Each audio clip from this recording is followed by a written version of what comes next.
Good morning. This is Josiah Pike with Alaska's News Source. We are live streaming right now Senator Lisa Murkowski's live address to the Alaska State Legislature, her annual address.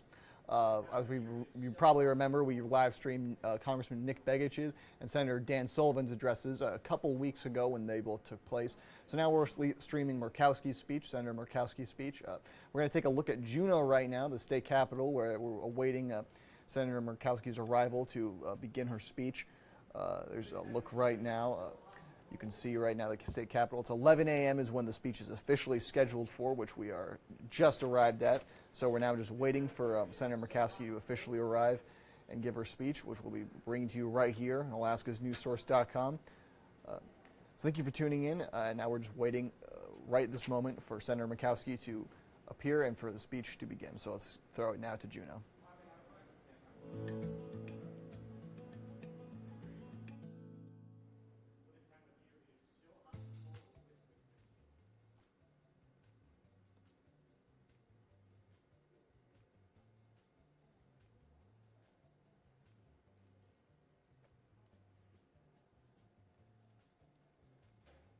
As you can see, just repeating, there's a live look at the Capitol in Juneau where Senator Murkowski is slated to speak just at 11, sometime after 11 o'clock this morning.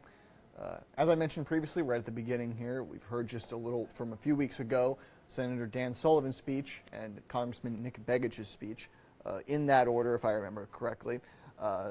So now we're just waiting for Senator Murkowski another member of Alaska's congressional delegation to address the state legislature, give their annual address to the state legislature in Juneau. Just waiting now. We have the live feed of the state legislature, as you can see, pulled up right here. So we're just waiting for the speech to begin.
And once again, we're waiting for Senator Lisa Murkowski to arrive to give her annual address to the Alaska State Legislature, following up on Senator Dan Sullivan and Congressman Nick Begich's addresses a few weeks ago.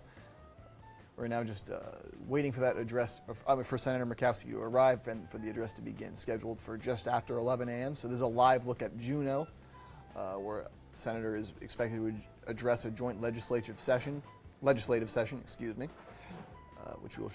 she will do sometime soon. So we're keeping things with Juneau just to await the arrival of Senator Murkowski and bring you that live address.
taking a look at a live look at the state capitol in Juneau right now. We're waiting for Senator Lisa Murkowski to arrive to give her annual address to the state legislature, following up on Congressman Begich and Senator Sullivan's addresses just a few weeks ago to this joint legislative session. So we're taking a look now. That's the state capitol in Juneau as it currently is. When Senator Murkowski arrives, we'll be streaming to you that full address, so don't go anywhere. We'll have that address for you as soon as she arrives. Thanks for tuning in today.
And we're taking a live look at Juneau, the state capitol right now, where Senator Lisa Murkowski is expected at any moment to give her annual address to a joint session of the legislature, following Senator Sullivan and Congressman Begich, who gave their addresses just weeks ago at this point.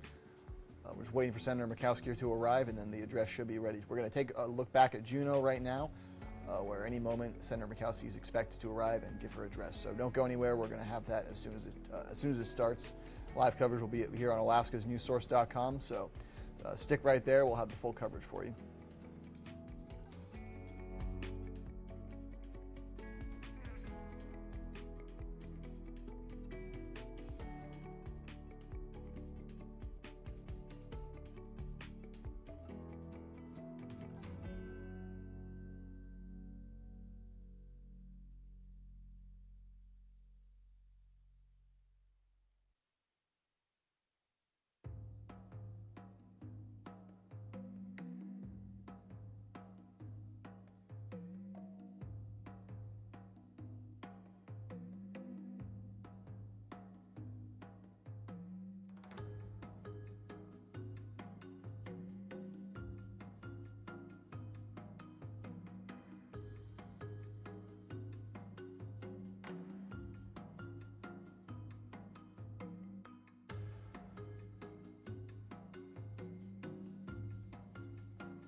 And you're looking live at Juneau right now as we wait for Senator Lisa Murkowski to arrive to deliver her annual address to the joint legislative session of the Alaska Legislature, following Senator Dan Sullivan and Congressman Nick Begich, who gave their addresses just a few weeks ago.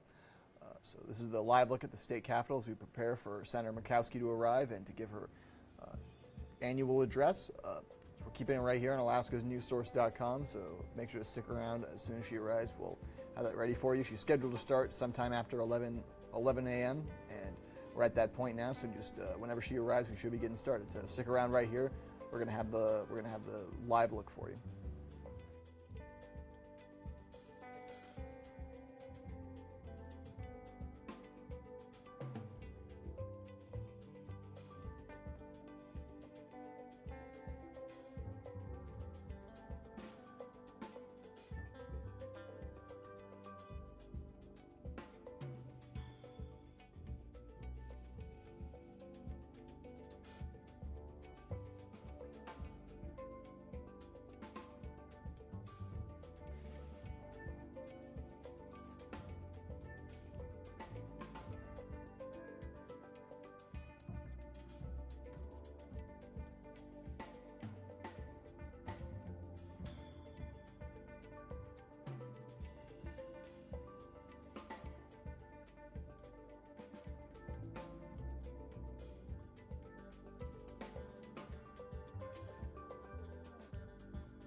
Will the House please come back to order? In accordance with the provisions of Uniform Rule 51, I turn the gavel over to the President of the Senate, the Honorable Gary Stevens. Thank you, Mr. Speaker. Will this joint session of the Alaska State Legislature please come to order? Madam Majority Leader Giesel. Mr. President, I move and ask unanimous consent that the roll call of the Senate be waived and all members shown as present. Thank you. Without objection, so ordered. Mr. Majority Leader Kopp. Thank you, Mr. President. I move and ask unanimous consent that the roll call of the House be waived and all members be shown as present. Thank you. Without objection, so ordered. This joint session was called for the sole purpose of hearing United States Senator Lisa Murkowski's annual address to the legislature. Will Senator Kawasaki and Representative Freer please escort Senator Murkowski into the chamber?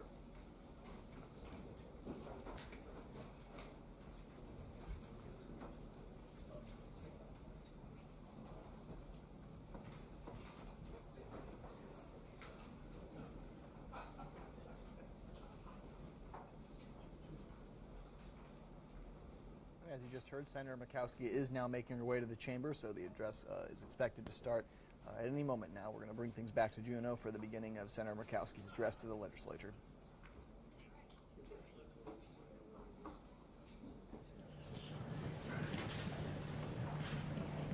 Ladies and gentlemen, the U.S. Senator for the great state of Alaska, the Honorable Lisa Murkowski.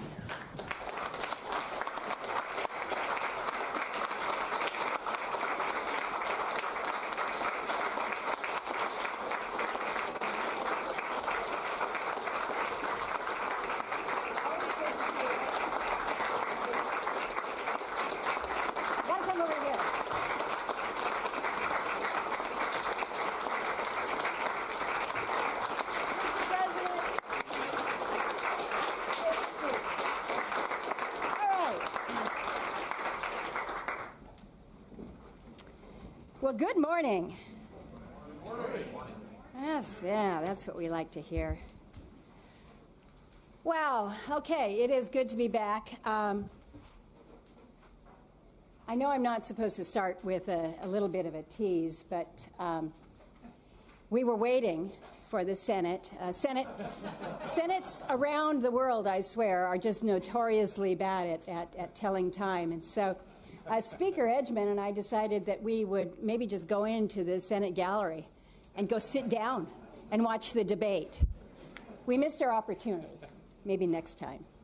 But Speaker Edgman, good to be back with you. And to President Stevens, thank you.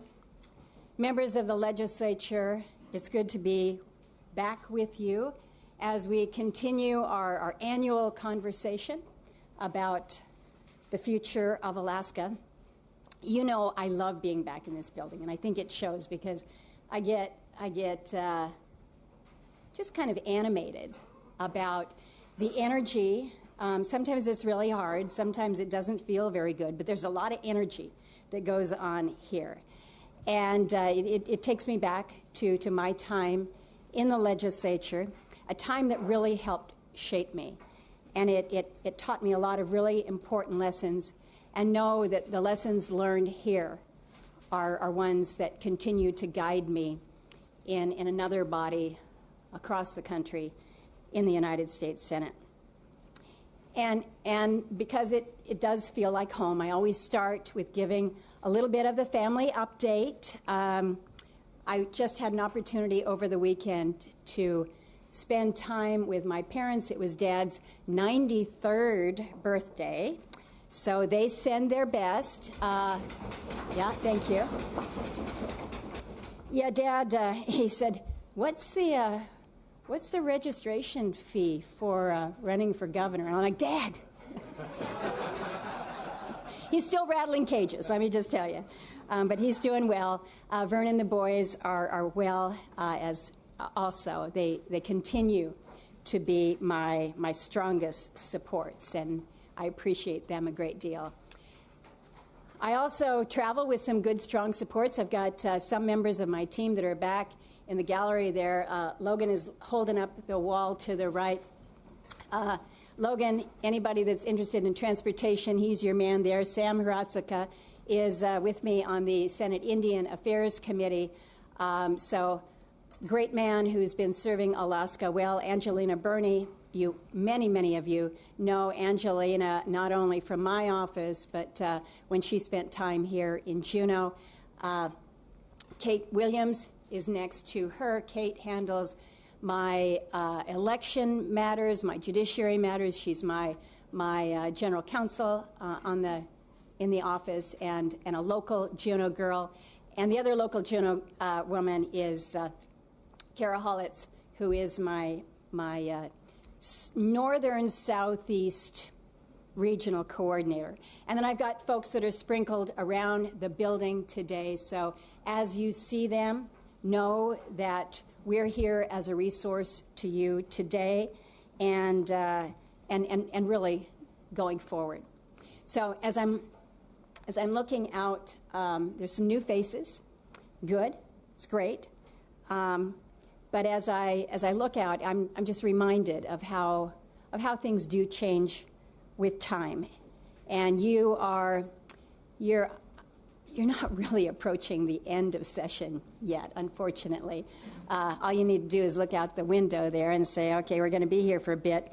But you've got some retirements that are coming up that are more than a little bit bittersweet. And it's always been kind of comforting, President Stevens, to know that you have my back, literally, but knowing that this is the last time that you'll be behind me for this address. And Senator Hoffman, in the back, he always sits tucked way there in the back. But this is probably going to be the last time in this forum that you're going to be able to grill me about what have you done to bring down the price of energy in rural Alaska.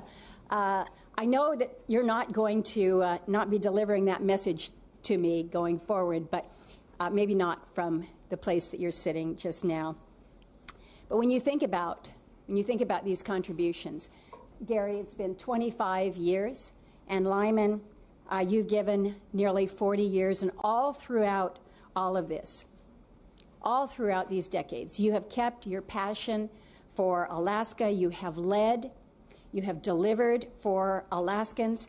And so to both of you, truly to both of you, thank you for everything, including your decades of counsel and your friendship to me. I value it enormously.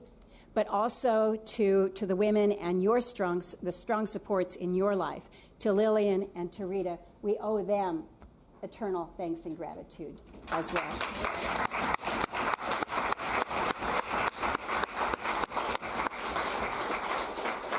So over the years, these two gentlemen have built strong partnerships with every member of the U.S. delegation, your federal delegation, with administrations on both sides of the aisle, with so many of you and others who preceded you. And that's what I want to speak to today, about how we can follow that good example to work together as legislators and as partners for Alaska. So I'm kind of the closer this year. You've already heard from Dan, you've already heard from Nick about the legislation that we have been successful in advancing for Alaska, including the highlights from the budget reconciliation bill from last year. So I'm not going to take our time this morning and repeat much of that, but I would only observe that our accomplishments are not solitary, but they're the result of teamwork and where we all do our part to kind of pull that sled along for the state of Alaska. And what the two of my colleagues shared, that there's plenty of room for optimism, is absolutely right. We have kept federal income taxes low. We've made the child tax credit permanent. We've provided tax relief for everyone from waitresses to whaling captains. We made historic, absolutely historic investments in aviation safety and, of course, for our Coast Guard. We're going to be home porting the newest ship in our growing icebreaker fleet. I know over the years you've heard me say a little bit cynically that you cannot call one ship a fleet. Well, we are changing that dynamic, and it is exciting to have the Storis home ported here in Juneau soon. In October, we're going to be commissioning a new guided missile destroyer that is aptly named the USS Ted Stevens. So thank you to so many who've been working on that. On the national security side, we have strengthened enormously through strategic investments across our state at JBER, at Eielson, Fort Wainwright, Greeley, the Pacific Spaceport Complex, and more.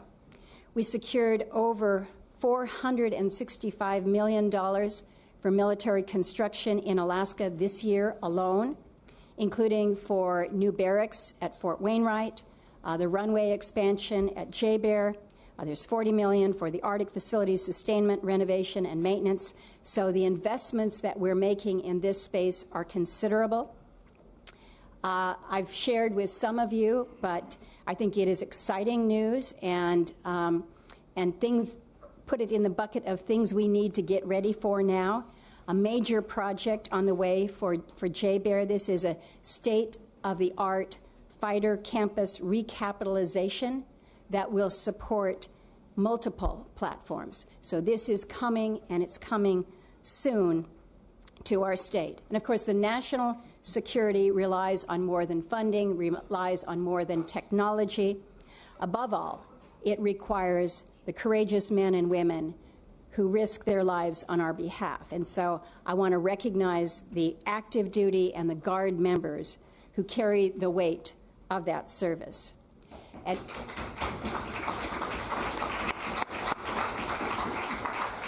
But to all those who are serving now, from the 11th Airborne to those who respond to Russian incursions in the 18th, the FIS, the Fighter Intercept Squadron, so proud of those guys. The 168th Refueling Squadron do amazing things. The 176th Air Defense Squadron, the 210th, the 211th, and the 212th Rescue Squadron. Thank you. Thank you for keeping us safe.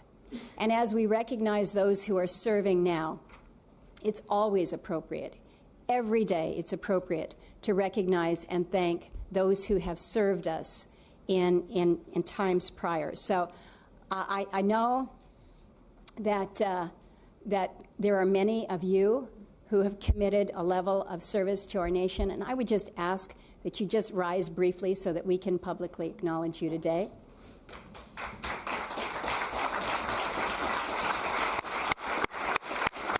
Thank you. Thank you. So as we're meeting this morning, nothing is going better for Alaska than resource development. Our state is no longer the special on the menu, but we are the heart of the plan. Just think about it. Willow is on track. Pika is nearing first oil. We've restored access. We've mandated lease sales. We'll soon keep a greater share of the revenues from our petroleum reserve, the coastal plain, and then in Cook Inlet. And when you think about the good news, and not just the good news that Alaskans are looking at, but what we just saw about 10 days or so ago, that first NPRA lease sale, the best ever.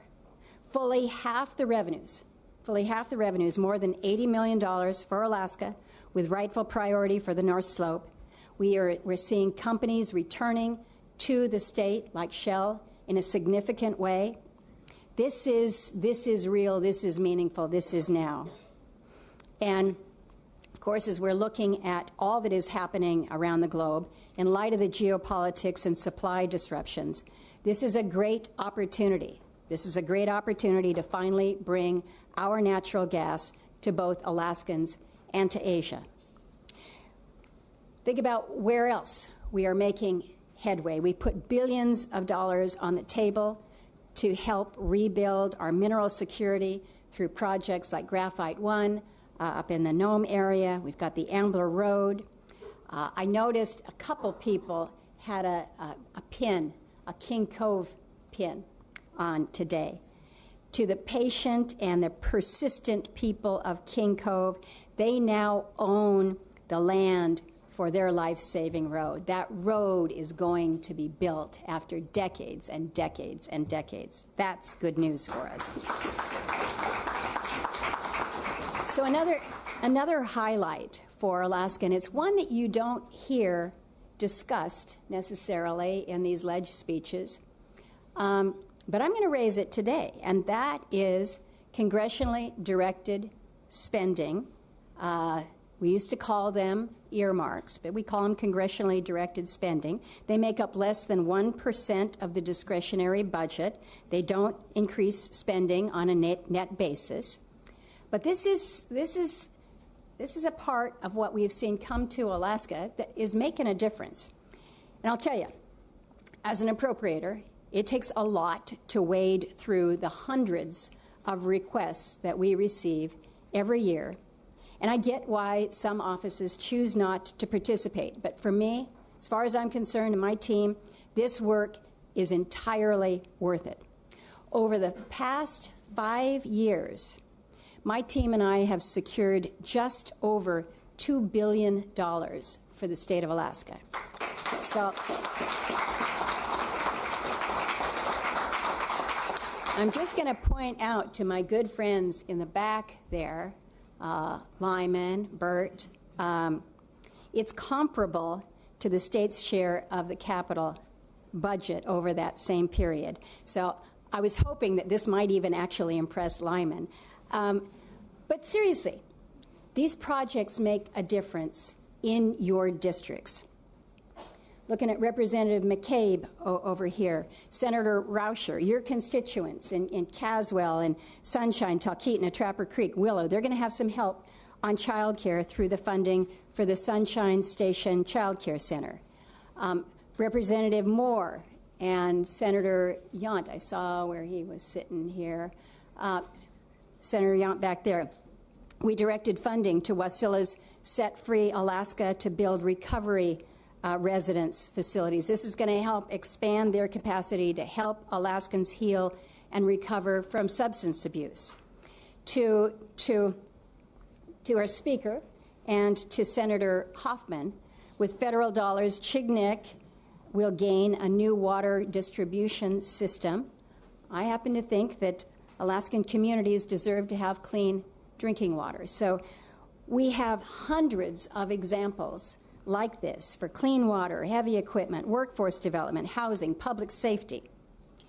And it's not my team and I that are sitting and dreaming up these projects. They come from you. They come from legislators. We hear from mayors, from city council members, from community leaders. The state of Alaska asks for help. And we then work to lock in the requests and to bring them home. And so know that this is, when we're talking about partnerships, this is one way that we can help you, but we need to hear from you. We need to have that coming from home. Now, we've made some good progress on legacy legislation, bills that we have written and have worked out over multiple Congresses. You all know legislating takes some time. We'd like it to move quicker, but icebreakers, we've been working on those for 15 years. But you got to get things teed up and ready to go so that when you can move, you move. Many of the measures the delegations has passed over the last year reflect Alaska Native priorities, whether it was extending the Vietnam Veterans Allotment Program, returning control of ANCSA's lands, as well as ensuring that elders and individuals with disabilities are not inadvertently excluded from federal assistance programs. So we've made some good progress there. We've also enacted Bruce's Law in memory of Bruce Snodgrass. I think we have Bruce's uncle up in the gallery, Mr. Ashlock, a friend of ours. But I'll tell you, this bill didn't become law, would not have become law, were it not through the force of a woman, Sandy Snodgrass, whose determination to stop fentanyl from taking additional innocent lives carried that measure to the president's desk. So it's individuals like Sandy Snodgrass working with you, working with us, that make a difference in our laws, but make a difference for the individuals. So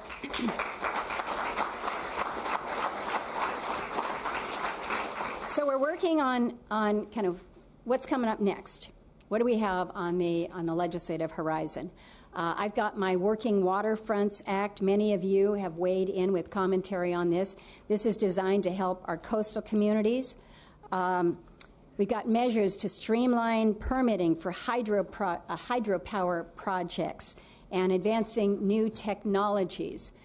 We've got so much potential around our state when it comes to hydro and just really marine hydrokinetics. So we're working to advance that. We've got a big measure that we're working on to convert the recommendations from the Commission on Native Children into legislation that addresses child welfare, behavioral health, nutrition, education, housing, and more. So we're going to be introducing this in the next month or so. But this is substantive that really goes to the heart of what we see in so many communities with the health of our children. And so I say there is so much that we should be positive about right now. And again, it's based on partnership. It's based on partnership, not necessarily personal triumph. I can stand up here and say, I got you that. But you know what? We all got it. We're all working together to do good things for the state of Alaska. But just as we talk about the good things, I think it's also important to not just talk about the good stuff. I'm not going to stand here and tell you everything is fine in the world, all is right, because you know that's not the case. This is a moment for optimism, and we should take pride in all that's going well. But we should also recognize that this is a time that demands realism, where we acknowledge our challenges and what it takes to address them.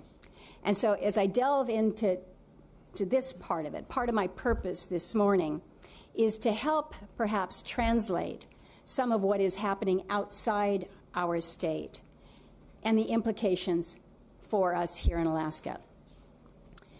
And we can start with the crises around the world that are impacting Alaskans now, from military service members who are deployed abroad to rural residents who are already feeling the echoes of war through higher fuel prices, shipping surcharges, certainly more expensive groceries. We pray for those who have been lost and for the safety of those in combat in Iran. Now, there's no question the world would be better off without a fanatical, terror-spreading regime in charge there. But it's not necessarily clear at this moment that that's going to be the case. And then here at home, people are confronting a volatility and economic hardship. I mentioned fuel prices. I'm worried. I'm worried about the impact of higher fuel prices, but I'm also worried about shortages. Shortages of our ability to get refined product. This is something we all need to be paying attention to. This is why also for years I've warned against LNG imports. I mean, we have to ask the question, how would we be feeling right now if South Central was competing against most Asian nations for cargoes of LNG? We need to be thinking about that.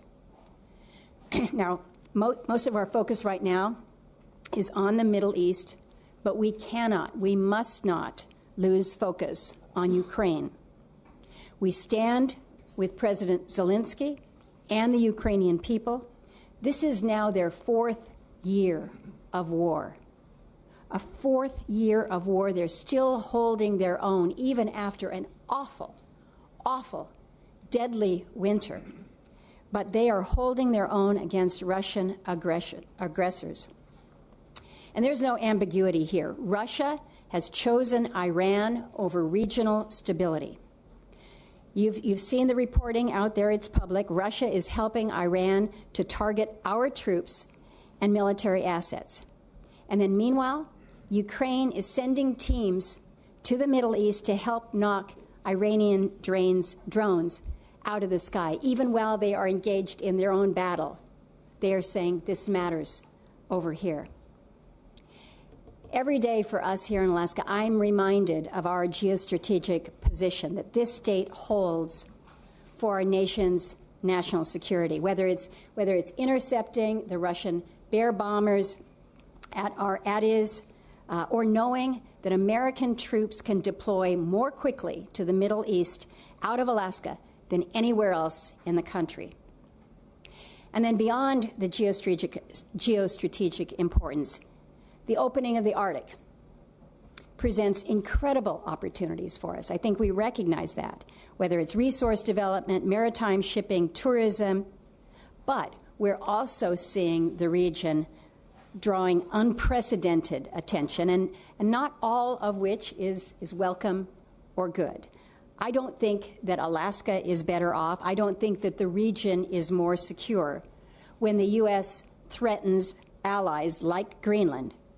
That pushes them away instead of reinforcing the partnerships that protect our mutual interest. And this is something that I've been deeply engaged with. I think we're going to be fine, but we need to remember that these relationships matter. So in the midst of everything that is happening abroad, just kind of bring it back to here in the United States and in the Congress. The Senate has been debating a measure that is known as the SAVE Act, or sometimes the Save America Act. Count me in. I strongly agree with the premise that only citizens should vote, and voters, it's reasonable you should have to show your ID. The problem here is with implementation. Under the Act, it requires that original documentation to prove your place of birth, your citizenship, your original documentation has to be presented in person. And right now, it's clear that it can be presented to your Division of Election Offices. We have 6 of them in Alaska, a state that's 1/5 the size of America. We have 6 offices. We have 4 of them that are on the road system. The other one is here in Juneau and up in Nome. But what this effectively does is, if it says if you are required to present in person, if you're living in Ketchikan, you've got to come here to Juneau. If you're in Barrow, you've got to go down to Fairbanks. If you're in Unalaska, you're coming into Anchorage. And so registering to vote, the registration part of it, is going to be harder, and it will certainly be more costly for many in Alaska. The other concern that I have about this is this has an immediate effective date. No time for voters to kind of figure out what's going on, that now I've got to present some documentation here for registration if I haven't been registered yet. And to your to your situation, it doesn't provide any resources to the state to help with implementation. So this bill, again, well-intended, and the premise strong. It was not intended to disenfranchise Alaskans who can rightly vote, but I fear that that could be its effect. So as we're talking about electoral reforms, I want to commend you all. I want to commend this legislature for doing things the right way. Senator Murkowski, I visited with you earlier back there. Representative Vance, keep going down here, Representative Vance. Thank you. You and so many others have worked for multiple sessions to build consensus, to build a bipartisan consensus for a legislative package. And I think what you put together will fundamentally improve Alaska's elections. So thank you for that.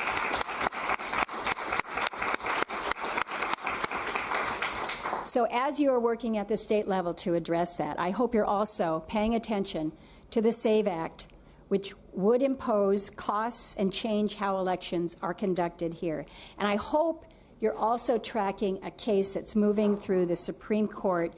They just heard this a couple weeks ago. It's called Watson versus RNC, that would prohibit states from accepting ballots after Election Day. So that would change a great deal of how we approach our elections. So these things are important. They're coming at all of us, so eyes on them. A different sort of threat to Alaska is emerging as the administration and some members in Congress are targeting the Small Business Administration's 8A contracting program. Those who don't understand 8A are trying to tear it down, even though it delivers value to the federal government and it helps fulfill the promise of ANCSA. And I want to be unequivocal in this area. We need to protect 8A. We need to.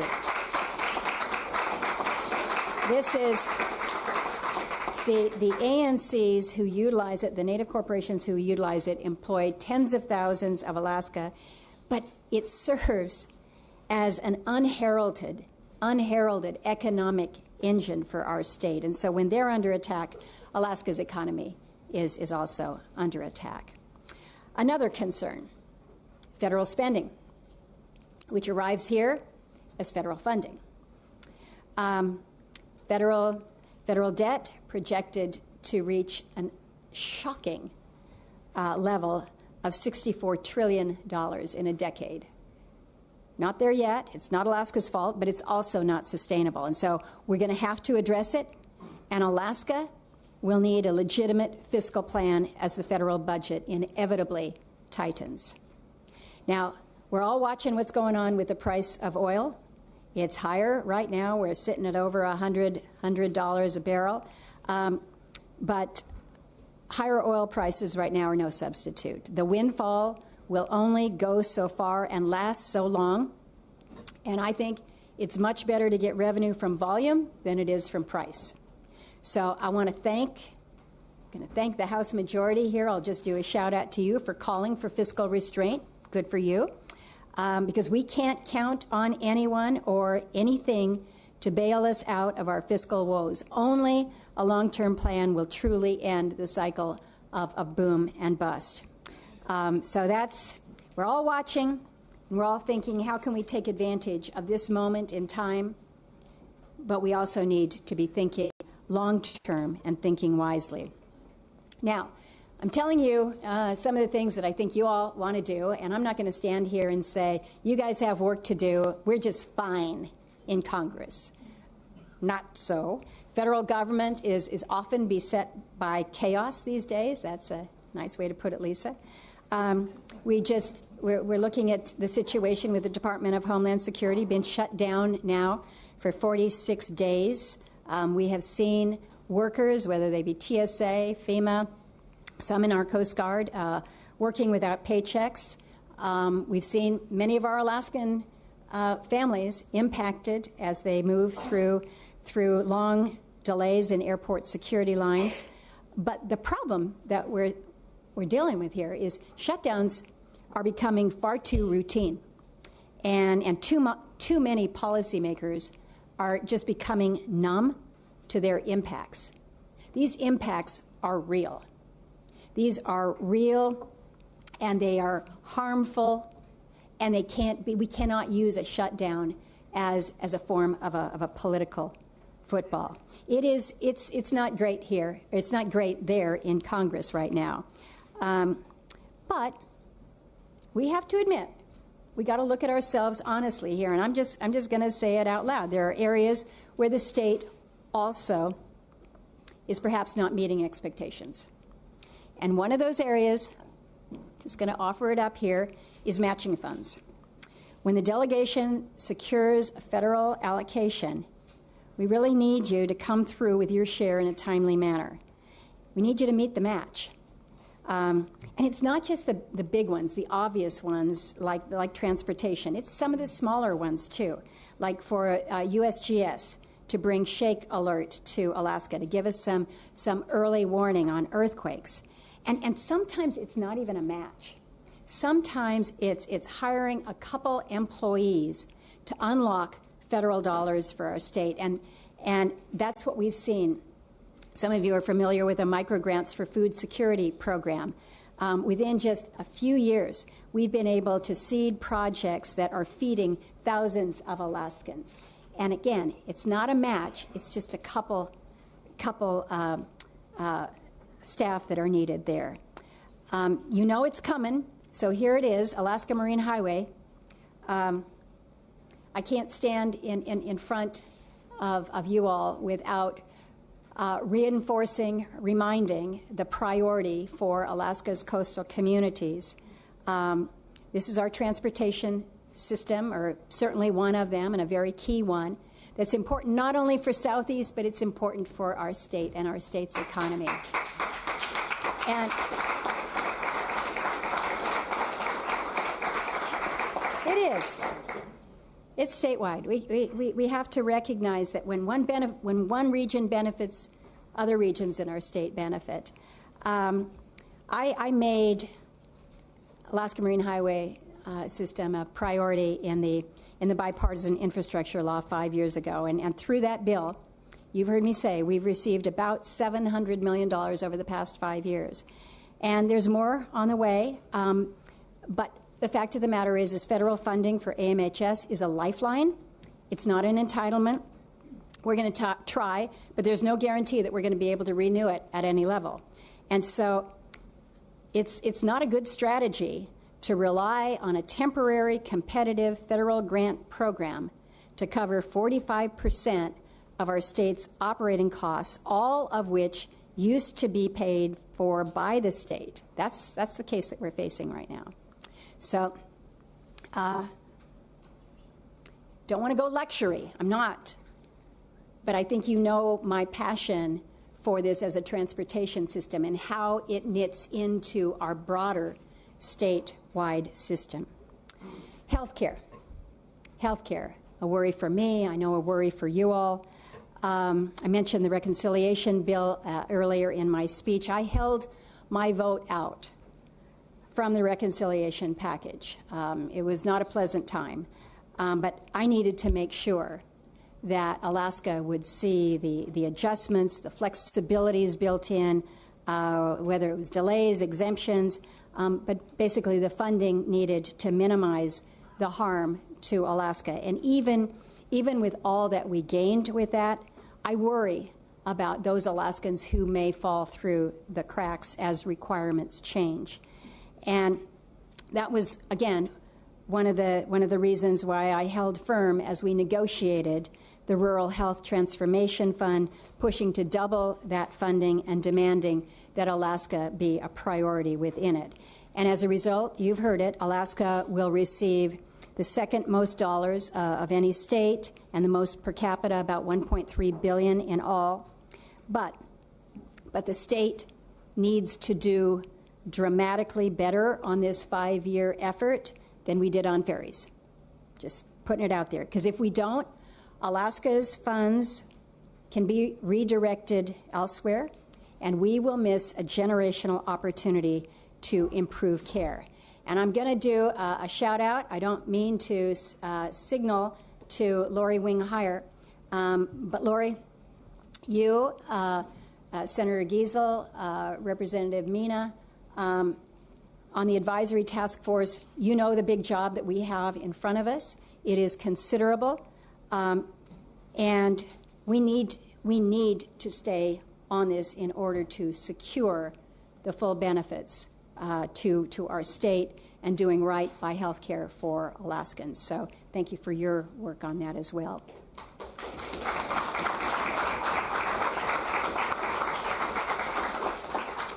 And Representative Jimmy, since I'm singling out folks here, I want to recognize you because I read the statement that you made when Congressman Begich was here about the human toll that Typhoon Halong continues to take months afterwards. And you're absolutely right. Hundreds of Alaskans have lost everything, and it only adds to that devastation that some they've lost hope and they've taken their own lives. So my commitment to you is we will not forget those that were devastated by this storm. I mentioned that I'm going to be chairing a field hearing of the Indian Affairs Committee on this in Bethel in May. We need to keep pushing our federal officials to provide the relief. We have to demand, I will certainly demand, that it will be Alaskans that have been impacted by this storm that determine their futures going forward. So we will work on this together. Our fisheries also remain in crisis. And we know when salmon runs collapse, it threatens the food security, the culture, and the way of life of so many Alaskans. And the reality is that these declines cannot be attributed to one factor alone. There's no silver bullet out there to solve a very complex problem. But when faced with causes beyond our immediate control, like climate change, I think it's understandable why the discourse focuses on what we can control, bycatch. So don't get me wrong on this, but there is absolutely more that we can do to reduce bycatch, and we need to do it. Senator Sullivan has a bill that I'm a co-sponsor on. This is the Bycatch Reduction and Research Act. But I think we also need to be cautious about demonizing one sector of Alaska's fisheries at a time where we need to be working together to find solutions. Commercial fishing provides good jobs. It's the economic backbone of dozens of our coastal communities. And while it's often easy and often appropriate to point fingers at Seattle, I think it's important that we remember that many Alaskan towns and villages are suffering after losing their fleets and their processing plants. So life isn't necessarily better without them. We need to have sound science. That's the foundation of sound management. And we need constructive dialogue that respects the needs of communities upriver while also recognizing the benefits of industry. And we need to focus on what it is that unites us so that we can conserve and we can responsibly harvest one of our most precious and irreplaceable resources.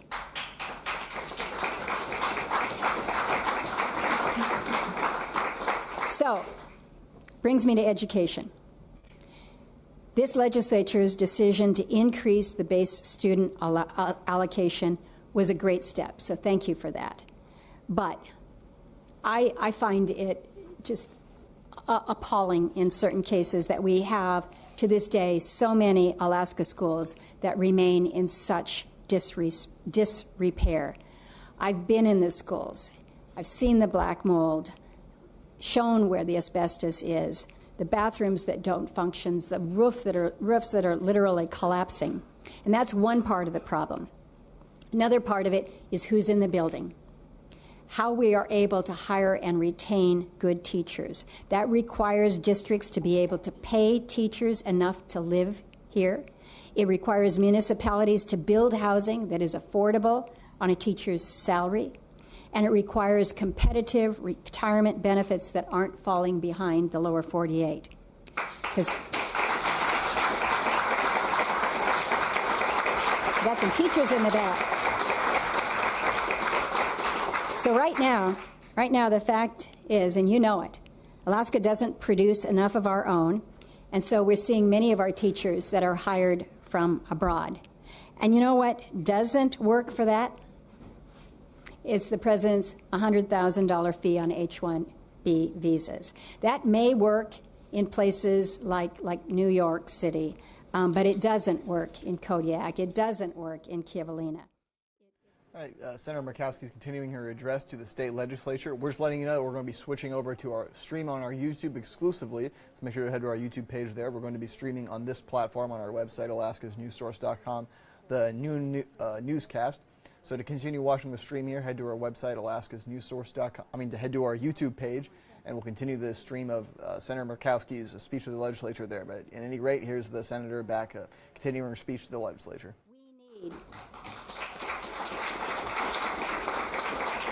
We need to have great teachers to help train our workforce. And that's another area where, again, we're back to this whole issue of a partnership. Non-residents now make up almost a quarter of our non-government workers. And it's compounded by an unprecedented 13 straight years of net out-migration of working-age adults. So we're not growing enough of our own, and when we do, we're not keeping them. Now, this is not a slight to the university. I think they're our best engine to reverse these trends. We know that kids who graduate from our university are far more likely to stay here. So that's good for us. Pat Pitney's done a great job. We're going to miss her. She's leaving the university in good shape. I'm excited about what we're seeing with the recent rebranding of UAF as America's Arctic University. It's great. Enrollment continues to grow there. We need to support our university system, but that's not enough either. Ultimately, this goes back to making Alaska the best place to work and to raise families. And we do this through improvements in public safety and housing and childcare and schools, community services, all of those things that make the life here so special. And yet, as we think about our workforce, Alaska has always been a state that relied on newcomers to fill out our workforce, to move our biggest projects and our industries forward. Now, I think it is undeniably good that President Trump has closed the southern border to control it, and I credit him for doing that. But yeah, it is. It's important for our security. But when the extension of these policies results in a mother in Soldotna and her 3 children being taken into custody, with the mother deported and the oldest put in jail, I think it's time for serious reflection and reform of our legal immigration policies, in this country. So,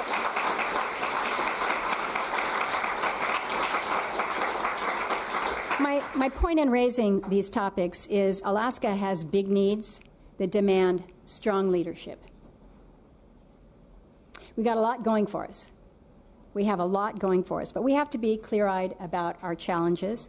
We need to tackle them head on, and we need to remember, we are in this together. We are in this together. We are a state that is 1/5 the size of the country. I remind people about this all the time. And so it is understandable that oftentimes we think about our needs regionally. It's southeast versus the interior versus southwest versus south central. No, there should be no versus. There should be not us against them. Our economies are interdependent, and we need to avoid the temptation to break down by region or by party, because neither of those best serves our state. When Alaskans support one another, we all rise together. And I think this is an opportunity for us now. We are in the semi-quincentennial, our nation's 250 birthdays. It's hard to say semi-quincentennial, but I've been practicing all year, so I'm glad I didn't trip it up. But there's no better time for unity than as our nation recognizes this moment. This is a reminder of how incredibly fortunate we are to be Americans, to be Alaskans. We are blessed to live in this great state, and even more blessed to be able to represent this great state.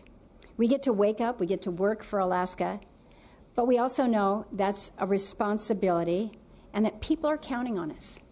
People are counting on us. So let's make the most of our time. Let's set aside the politics, the regionalism.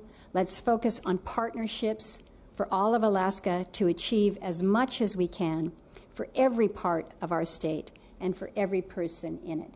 Thank you for the honor and the privilege to be in front of you and with you again today.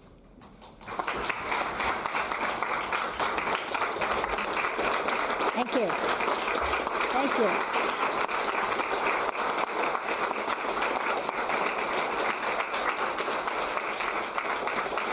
Thank you all. Senator, are you willing to take a few questions? Yes, how long was that?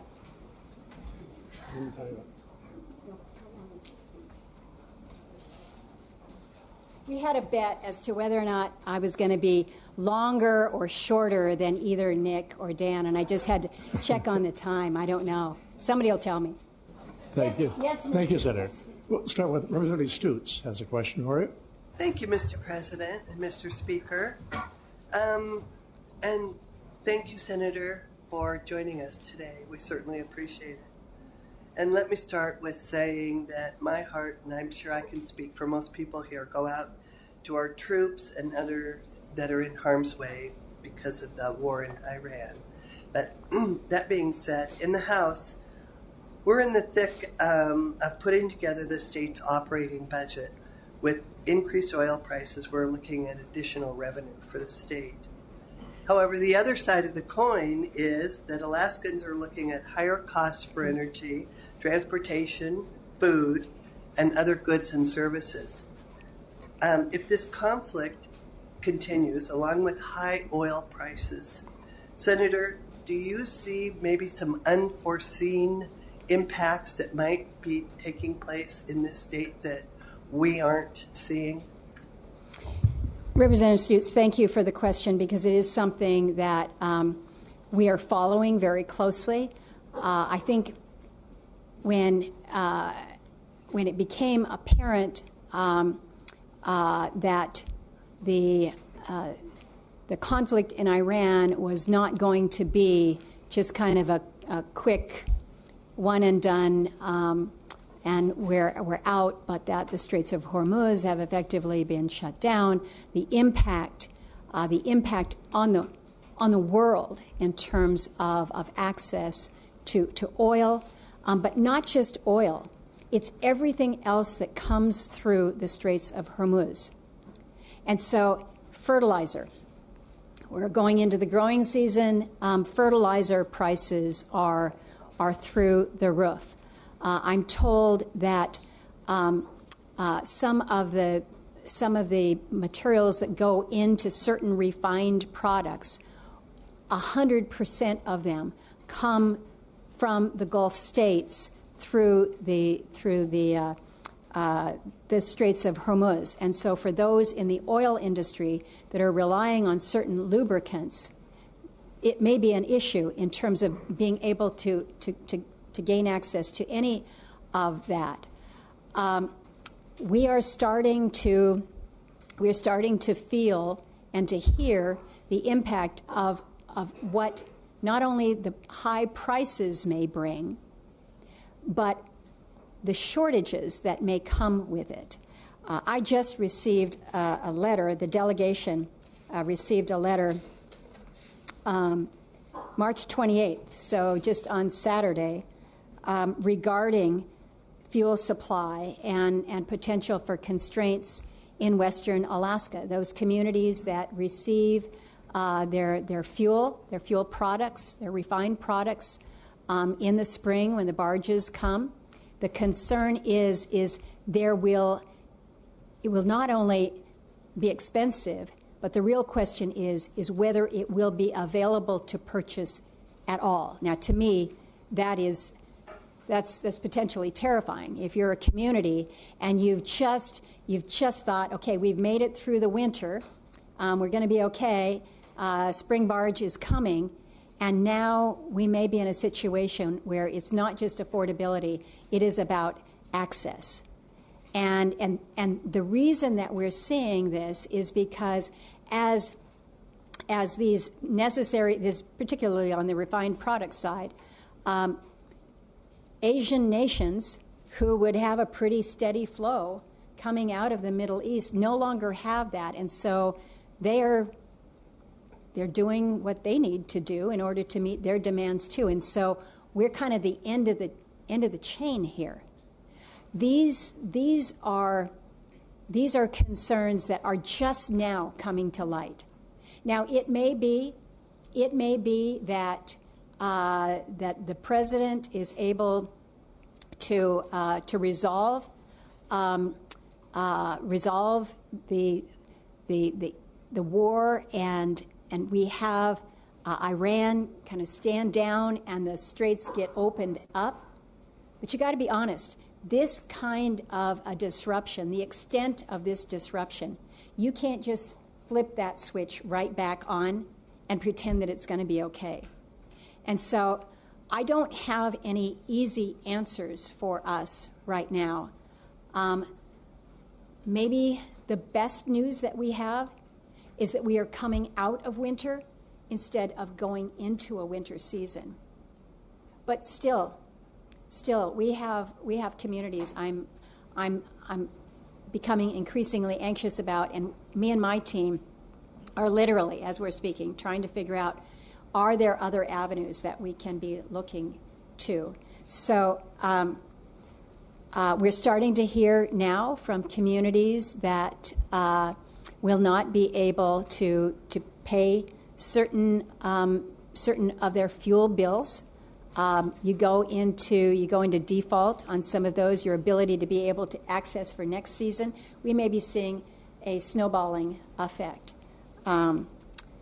So I wish that I had something that I could give you that says, I feel like this is going to be ending relatively quickly, but I don't have any more information on that than the rest of you do.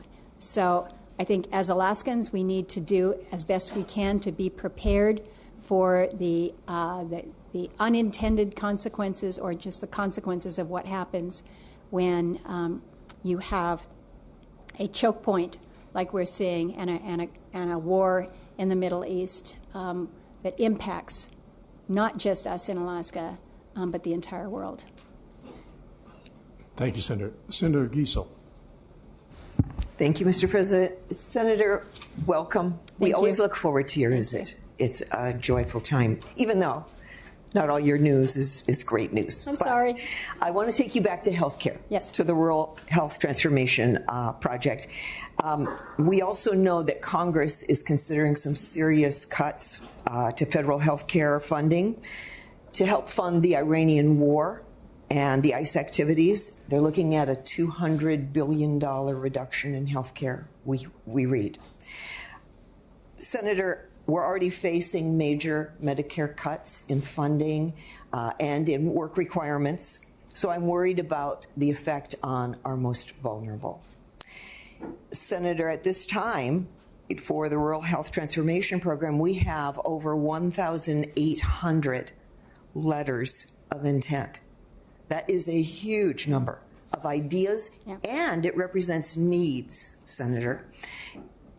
It actually causes me to reflect back 56 years ago when our U.S. Senator Ted Stevens began his time in the U.S. Senate and recognized that even our rural communities didn't even have clinics. He transformed rural health care back then. Now it's our job to continue that through this funding. But what I'm wondering, you know, the Department of Health is doing a great job bringing in a wide variety of stakeholders to bring input and to help with the evaluation and how we move forward. But I'm wondering what advice you would have for us. We're told that capital expenditures are restricted. So what is the definition for renovations? What would you encourage us to do to make sure we retain this money? And what are you worried that we might fumble? Thank you. Well, it's an important question. Before I get to what am I most worried about there, I just want to put some context to this supplemental request that is before. It's not even before the Congress. What we have been told is that there will be what they're calling an Iran supplemental. That will be, the reported number is $200 billion. It has not been sent to Congress, so we don't know if that number is actually real. We also don't know if that number is just related to Iran or whether it is related to broader things. Right now, there's great anxiety within the agriculture community. We haven't seen a farm bill in a while. Fertilizer prices are up, and so we don't know how expansive this is. So this is something that we are deeply attuned to, but we don't know where it's going yet.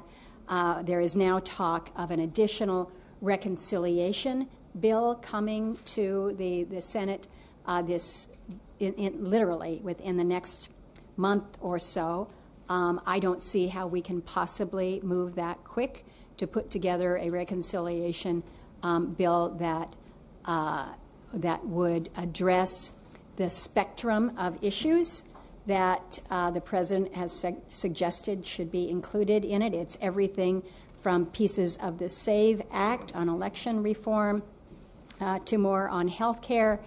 It is something that has not yet been defined. So that's another one. Stay tuned. In terms of the Rural Health Transformation Fund, first of all, I want to acknowledge the governor's team. They have been just eyes on, full focused, and dedicated in trying to do all that we can to network with CMS, the folks back in Washington, D.C., here in Juneau, us, the federal delegation. So they're doing the right things here in setting us up. The timelines are aggressive. We get that. We need to make sure that we don't let any of those timelines slip. You know what these reporting periods are. You've got your first one coming up the end of August. And so we've asked if we haven't been able to meet certain requirements by the end of August, does this somehow jeopardize anything that might be coming our way? We don't have certainty to that. That's something that, again, is evolving in real time. So I think one of the things that we need to be doing is we need to be in close contact with not only the governor's team, those of you who are representing through the legislative side, and I recognize that the legislature's role in this is perhaps a little bit different. You got to sign off on the federal receipt authority. But it's the eyes and ears that are going to be so important to this coming together. You've got the issue of the licensures that is part of that. Does 5 of 6 qualify? Or these are some of the things that we have yet to have any true clarity, so that we can all sleep easy, saying, okay, we're good in this space, we're not so good over here. You ask about the construction side of this, and this is something that we had advocated for. We know that in Alaska, the way that you're going to really transform healthcare is when access can be had, and in so many areas, access isn't possible because we don't have the facility. But we've also been very innovative in Alaska over the years. We led in Alaska when it came to telehealth, and this was actually something that Senator Stevens really helped lead on that. Our Alaska VA pushed out on telehealth far earlier than others, and so we have done some innovative things. We've been held back by by our broadband capacity. We're now in a much, much, much better place. So this administration is really leaning in on the technologies that are going to make us smarter, better. I have that awful Aura Ring thing. It finally ran out of batteries. I'm tired of being told I have a sleep debt. But it's technologies that they really want us to lean in on. And it's good to utilize technologies as long as we have that base layer. And we got to make sure that that piece of it is in place as well. So I've already been asked, are there certain things that we can change in this? This is a ship that's moving and moving quickly. And so rather than try to say, we don't like these pieces over here, we need to focus on those areas where we can move, and we can move fast. One of the things that is encouraging is what we're hearing from the people in CMS. We're talking to them all the time. And they're impressed with how far Alaska is already with our application. They're impressed with, I think, what they're considering Alaska's level of innovation. And keep in mind, we just do this because we have to. You've got other states where you have so much infrastructure invested. You've got resistance to change because everybody's, they got their stuff that they want to make sure their program continues, and they don't want to see the new innovation. So I think we can actually be more nimble than we think we can. It's maybe okay it's the Eleanor Roosevelt, do something that makes you a little afraid every day. Well, I think in this one we're a little afraid because we got a lot of vulnerable people. But I hope that charges us up to really be committed to be working together. CMS has been a good entity for us to be working with right now in terms of information sharing. I didn't introduce Cassidy Hobbs. She's not sitting back here, but I know she's watching the TV somewhere, and she's like, don't mention my name. But Cassidy has been doing a phenomenal job on our team, just being that intersect with so many of you. She is my resource, but she is also yours. Thank you, Senator. Representative Ruffridge. Well, thank you, Senator, for being Thank here. you. It's always good to see you. I know you've been a supporter of our infrastructure and our development in the state for many years, and you've mentioned a lot the economic and geopolitical implications of what's happening with Alaska energy, most specifically not being tied to foreign imports of natural gas. So I'm wondering how the Alaska LNG project fits into your work in D.C., and then what actions that you see might be critical both at the federal level and at the state level for advancing that project. Yeah, thank you for that, Representative Ruffridge. So in terms of my engagement, my involvement, it was actually back in 2004 that legislation that I had introduced and actually got signed into law that set up that first loan guarantee. So that's been kind of the template that we've been operating off for a long time. We've been trying to get this thing moving since then, and we have updated that and expanded that over the years, which I think has been significant there. In terms of what everybody needs to do, there is still more at the federal level that the delegation is working on with regards to a federal loan guarantee. Here, I'm not going to get into your business. I've already suggested a few things that you should and shouldn't do, so I'm not going to tell you here what you're going to have to, how you're going to resolve this issue of the property tax. That is very real. That is very real, and this is important for us as Alaskans because as valuable as this project will be and the return that it will give us going forward into the future, there's going to be real impact to our communities up and down the state and along that proposed route, where if you have to forego, whether it's 90% of your revenues or property taxes, whatever that number may be, and you're seeing the impact of that through increased.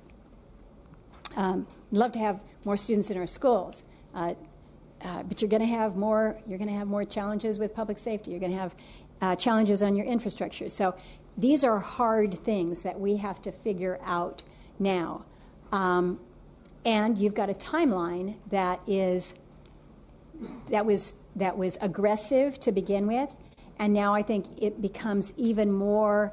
I don't know if I want to say timely, but maybe more important as the world is thinking about, well, where do we get our natural gas? Where's that coming from? And how is it getting to us? And is there a choke point? And then all of a sudden, Alaska becomes a lot more interesting into this picture. So my encouragement to you is to do the homework that you need to do as representatives for people around the state to make sure that this is going to be right, not for one project developer, not just for one administration, but this is going to be right for the people of Alaska going forward. And you've got a right to demand information because this impacts all of us. But this needs to be a commitment that we make as a state for our state's future long term. So I know you got bills in committee that are going through some of this stuff right now. I didn't give you the answer. Thank you. Senator Kaufman. Thank you, Mr. President, and thank you, Senator, for being here. Appreciate your work. The events in the Middle East and Iran have, as you described, the negative effects of it. And we were just talking about the gas line. Appreciate your comments there. But do you think there's any other push coming from D.C. collectively, as we're an energy provider, and there's this unfortunate, perhaps, window of opportunity that's been created by the infrastructure that's been destroyed? And I guess, do you see any short-term rapid things that might be coming out of D.C. to try and respond to that, that could also help us here as we try to produce resources? Yeah.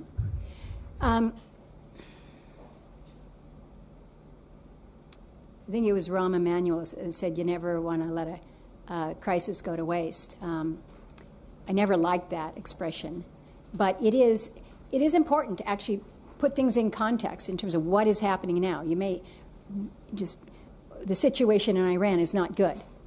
The situation as it's going to impact Alaskans in their homes is not good.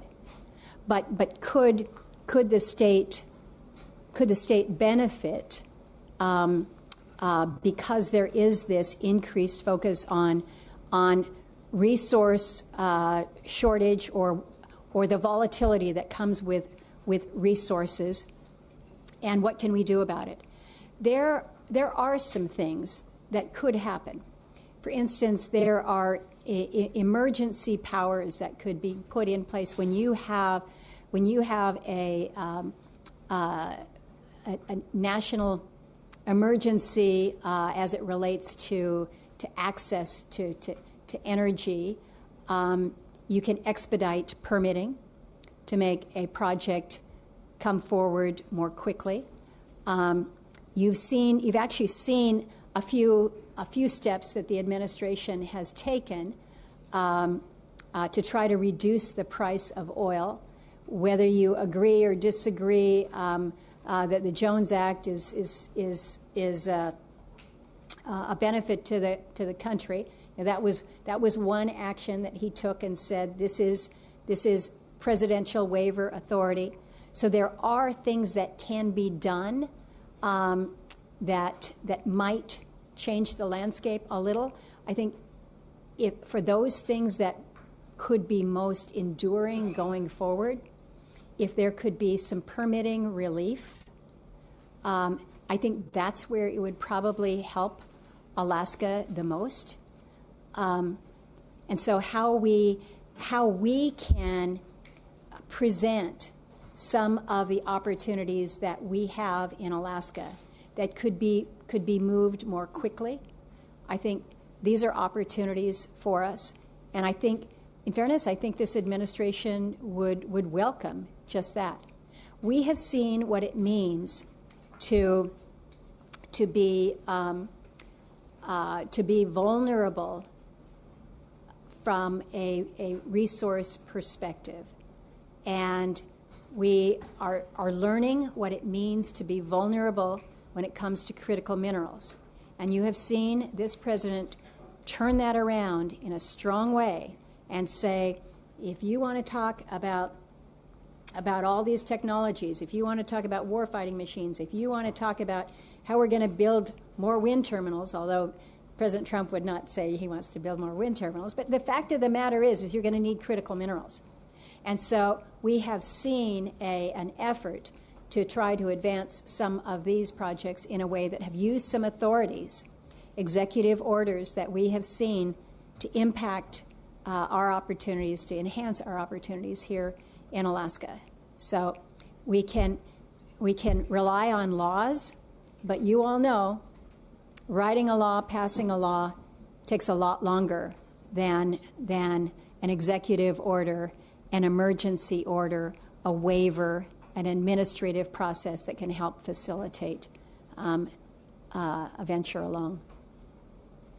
Well, thank you, Senator Murkowski, for your thorough answer to our questions. We truly do appreciate it. Appreciate seeing you here in Juneau. Thank you very much. Thank you.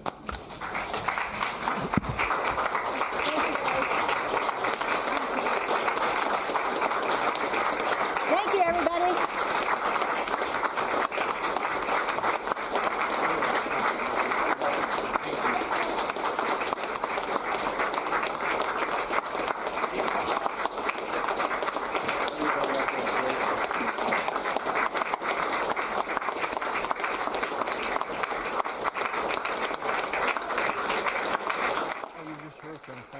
Murkowski giving an annual address to the state legislature.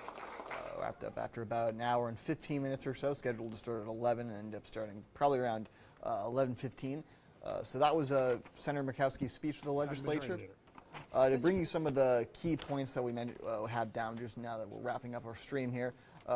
Senator Murkowski's message, she said, was for everyone to work on being partners for Alaska and credits teamwork for the accomplishments that have taken place during her time at the Senate. She said resource development is one of the biggest achievements in recent years, as well as she claimed her and her team securing $2 billion for the state of Alaska in Congress.